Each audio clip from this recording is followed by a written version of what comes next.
Halo teman-teman semua, hari ini kita akan membahas saham ACST secara mendetail dengan pendekatan investasi fundamental.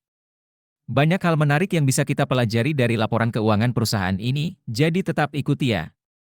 Berdasarkan data yang ada, pertumbuhan pendapatan ACST selama 1 tahun terakhir mengalami peningkatan yang cukup signifikan, yaitu sebesar 55,9% dari 1.037 miliar menjadi 2.350 miliar.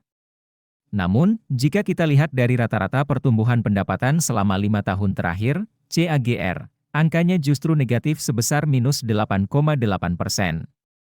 Ini menunjukkan bahwa meskipun ada peningkatan dalam 1 tahun terakhir, secara historis pertumbuhan pendapatan ACST masih belum stabil. Kinerja laba bersih ACST juga cukup memprihatinkan. Dalam 1 tahun terakhir, laba bersih perusahaan turun sebesar 63,3% dari 452 miliar menjadi 277 miliar.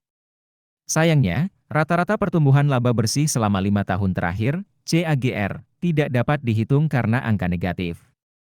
Ini menunjukkan bahwa ACST masih mengalami kesulitan dalam menghasilkan laba yang positif secara konsisten.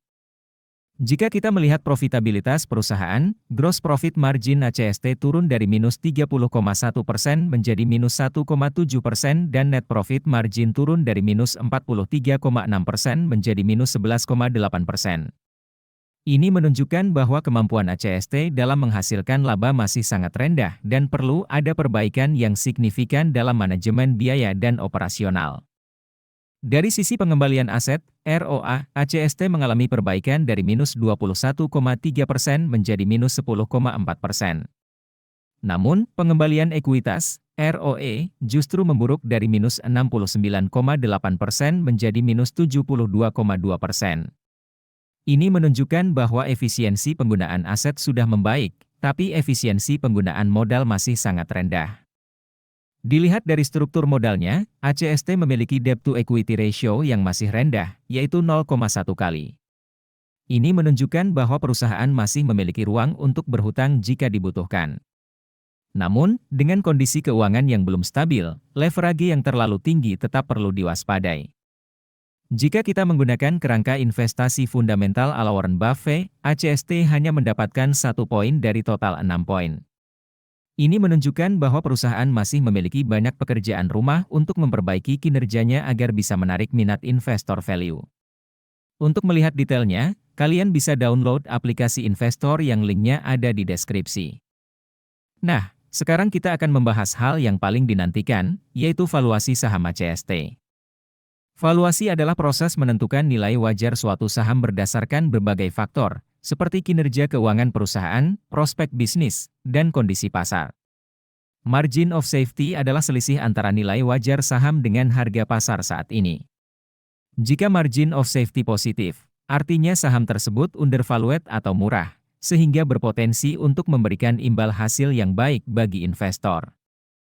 Berdasarkan analisis valuasi menggunakan pendekatan price to book value, PB, BEN, nilai wajar saham ACST adalah Rp94 per saham. Sementara harga saham saat ini berada di Rp123 per saham. Ini berarti margin of safety-nya adalah minus 31,4%, yang menunjukkan bahwa saham ACST saat ini overvalued atau mahal. Dari sisi price to earnings, P, BEN, nilai wajar saham ACST adalah Rp65 per saham.